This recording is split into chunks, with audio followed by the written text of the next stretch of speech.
Guys, and welcome to episode 2 of ChronicleChamber.com's vidcasts. This episode will be taking a look at the second issue of Dynamite Entertainment's The Last Phantom. Okay guys, to start off, let's take a look at the covers. I picked up Alex Ross's cover to go with my Alex Ross cover for issue 1.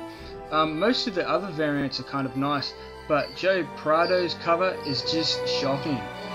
While some of you may compare it to cover 15 of Moonstone's first ongoing series, which incidentally was also drawn by Prado, I feel that Dynamite has made this way more violent than the Moonstone cover, and worse than that is that the Phantom himself is causing the violence.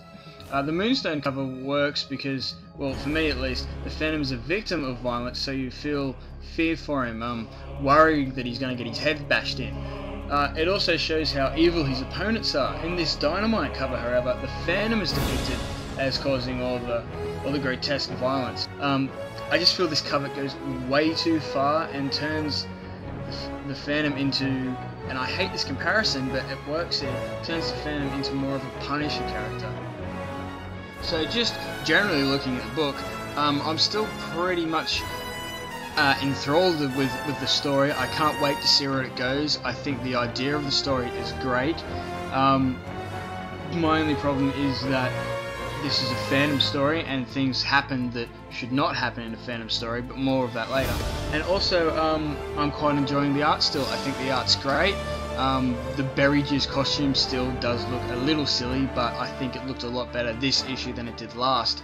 But the story is definitely where it's at for me with this series so far. So the first area of concern is Kit's initiation. Why does the Phantom burn his hand? It seems a little extreme. It's just too out of character, especially when we know that the 21st Phantom is a kind and caring sort of person, not the kind of person that would do that at all. Now, here comes my biggest complaint for the whole issue. The Phantom gunning down the villains. Yes, his family was killed. The Phantom massacring these villains is just wrong. It's, we've had the Phantom be violent in Egmont's Year 1. He was kind of violent in Marvel's miniseries, sorry, not ongoing series, Marvel's miniseries, and yes, Lee Falk did have the Phantom killed once or twice. However, these things happen in the most dire of circumstances where split-second reactions were required. In this issue, though, the villains have already been all but defeated. They're lying wounded on the ground, but the Phantom still massacres them. By doing this, I think the DE's taken a huge step away from who and what the Phantom is. In my review of last issue, which is on the site, I said that I believe that Scott Beatty, the writer of the series, has sort of laid a subtle groundwork to pull their Phantom back a little bit more in line with the traditional Phantom we all know and love. Yes, they'll still have their original take, and that's brilliant, but more traditional things will come into play. We saw that a little bit this issue with the return of Hero and Devil.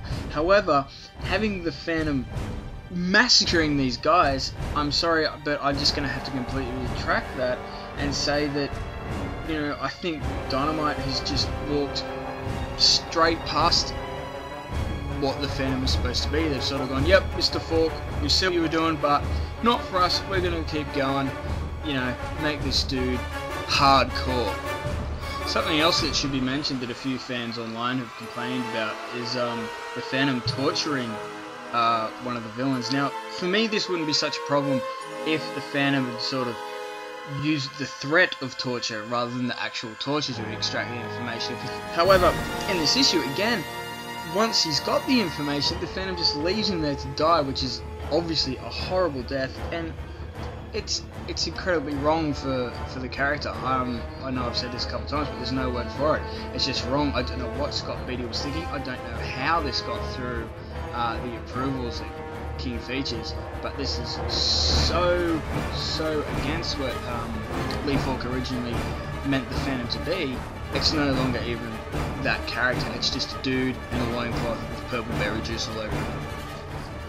However, I do feel there are some strong points with this issue. Like I said, it's great to see Hero and Devil back.